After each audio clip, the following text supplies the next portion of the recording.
Yeah, okay. Right, good afternoon. Those who don't know me, I'm James Saunby. I'm a broadband consultant. My colleague John and he and I sort of travel the country basically sorting out superfast broadband projects. One of the frustrations of that is superfast broadband is going to change the world. It will completely change the world. And most of the people who talk about it make it incredibly boring.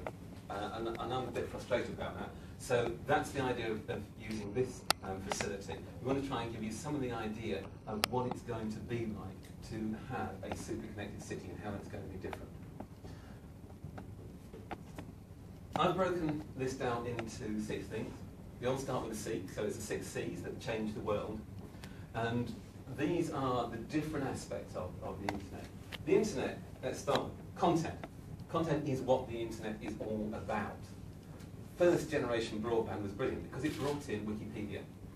You give me Wikipedia and 10 minutes and you can be an armchair expert on just about anything, from lyrics to songs to nuclear physics. Admittedly, nuclear physics is a bit complicated, so probably 20 minutes or so to be a real proper armchair expert in that. But compared to the difference between dial-up and broadband, compared to the difference between broadband and superfast broadband, is going to be huge.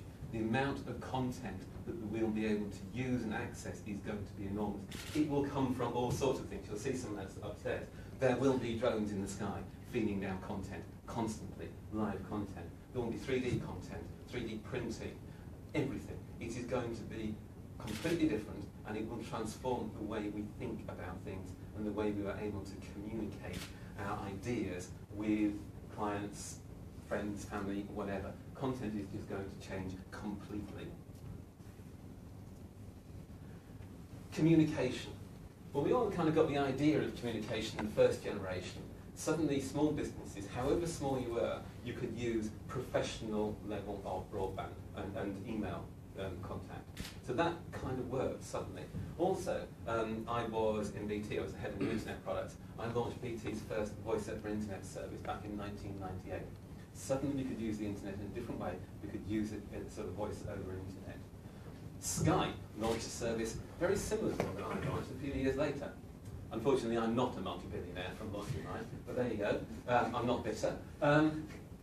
It has changed the way people look at things. I live in a small village in Northumberland.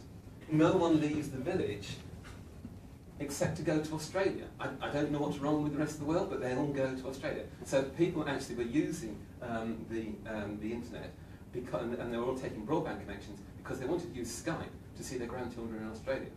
So Skype actually has given us that insight into sort of video communication, how that's going to work. It's going to get a lot better, and it's really, really important. John and I are working down in Newport in South Wales. One of the companies we looked at there is actually a care home. And obviously, with an ageing population, we're all told we're all getting older. The idea of sort of care homes, obviously, big industry. Moving into a home is a big step for people, and let's face it, not really a good one. There's a sense of isolation for people when they're in sort of residents in that home.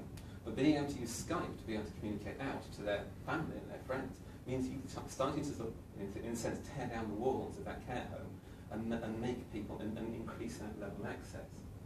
More than that, though, the care home's got 16 beds. 16 beds, that's it, that's what they can do. But if they use video calling out, then that means that they can actually provide care to people in the community who are not yet ready to make that step of moving into a home, provide a better level of care and extend their business. And that's one of the things that superfast broadband is really going to be able to do, is kind of tear down those physical constraints that businesses have. Over on the, it's still a little bit of a Star Wars moment. You can't quite yet have commercially available 3D holographic communication, but it is coming. It's in the labs in BT and a few other places. You do get real-time holographic 3D imaging. The idea of my mother sitting in the corner of my kitchen and wanting to talk to me doesn't appeal to me at all. But you can kind of see that it's there. Video calling is, I never really quite got the idea of video conferencing. To me, I'm just not that good looking. No one really wants to be able to see me. It's not that important. But I was having a call with someone. One of the things I do get called in to do is sort out some of the government problems of rolling out their superfast broadband policy. And I was talking to someone about what the government has done this time, and all I heard was complete silence. But what I actually saw was him going, I thought, yeah, okay, he's got the message. He understood that that was a bad thing for them to do.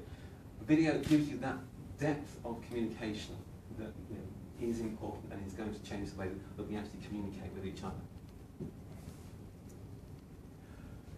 Commerce. When I actually first started these 6 C's, I think there were only 5 of them, because I've forgotten commerce, which is a bit embarrassing when you think about it, really. Because it's one of the really, really important things that broadband has done. It's made e-commerce viable for small businesses around the world to be able to go global. And we're still in that broadband idea where the high street is closing down and everything's going online. It's changing. It's not as simple as that anymore. One of the things that we're going to look at upstairs is augmented reality. What that means is that we're tying the two together. So the idea of omni-commerce as it's sort of coming out, all sorts of different things about the click and collect. So you order online, but you actually go back to the physical environment, the shop, to pick it up. There's still that space and that need for physical shopping environments. But it's switching the other way around. I was involved in BT's early e-commerce endeavours, and I said, it's still going to be a bit of a problem. People might use it to go online and check prices, but you're going to have to go to the shop to really look at it and see what it is and whether you want to buy it, if it's something that's at all expensive or important. Now I realise it's actually flipped. You might go to the shop and you'll be browsing and think, oh yeah, I like that, I'm going to buy that. No, hang on, I'm going to go back home, I'm going to check online to check the user reviews before I actually decide to buy it. It's flipped in whether you trust it. Realise that online has moved around, and that is starting to sort of come together. The augmented reality inside a shopping experience is going to really start to change the way we do things. So commerce is changing. Collaboration. The big economic change over the next few years is going to be supply chain integration. Everyone's talking about it.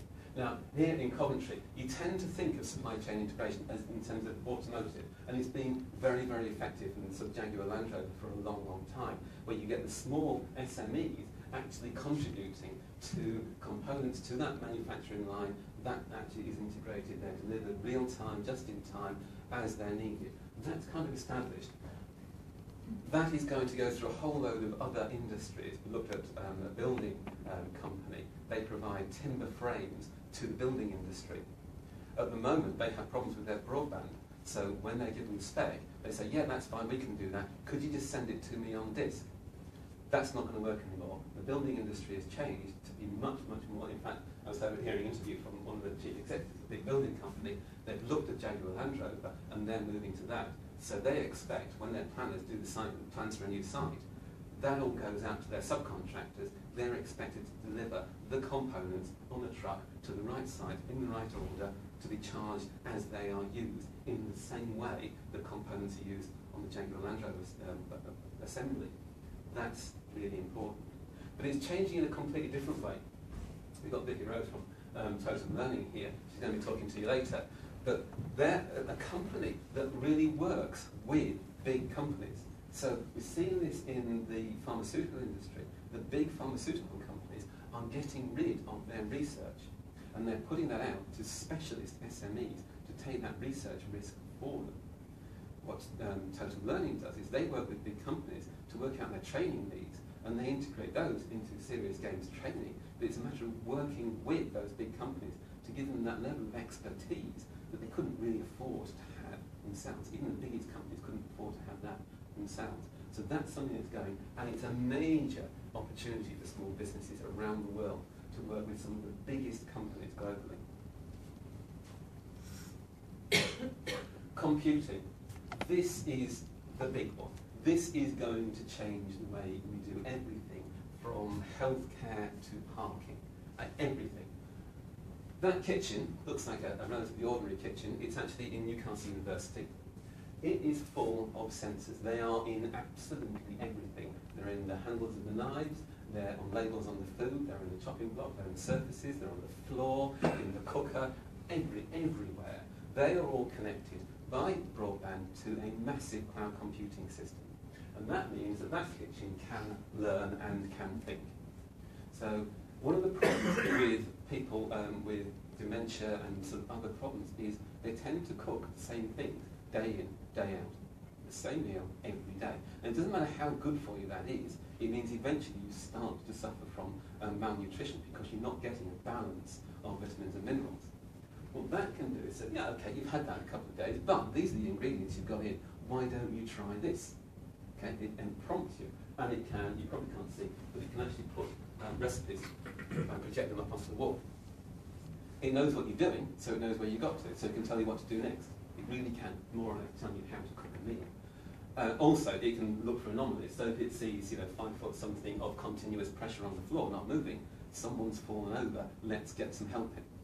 So you might think all that is a bit, sort of big brotherish or a bit trivial, depending on kind of how you see the world. But it's really, really important. It means that vulnerable people can actually lead independent lives far more safely and far longer than they would be able to otherwise. That's going to completely change the kind of lives we all live as we become sort of older and more vulnerable. It will also change the cost of caring for people, which is important. The parking, not quite sure I get this one yet, because apparently it's being trialled in Westminster, and you can get an app that tells you where the available parking spaces are. As far as I can see, that's just going to be an app-driven race. So, isn't it? Maybe I just missed something, but combine that app with your sat nav and just say go. I can see problems with that, but something needs to be done for parking, and apparently that's one of the things that we're trying to be sorted out. So that's just a couple of issues. Cloud computing is going to change the world. Community. Everyone use Twitter? Yeah. Everyone use Facebook? No, I don't do Facebook. I don't get Facebook. We've already seen Arab uprising, student riots in the UK. Twitter, Facebook, they have the power to change the world. They will change democracies. Whether you think that's good or bad kind of depends on what you think about a particular regime. Kind of don't need to go into that. But there's more to it than that. One of the really good companies that we're looking at in Newport is a gaming company. He recognised that online gaming, you talk about the online gaming community.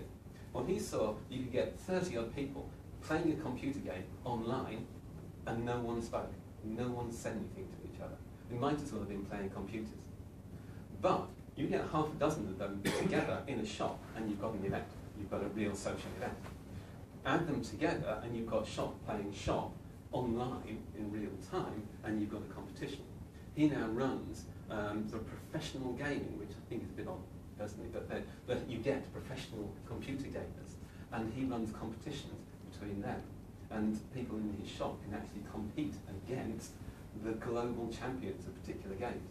So he's created this link. Again, it's kind of tearing down those differences between online and real community, removing the physical constraints of businesses through SuperConnected cities. So he's trying to do that.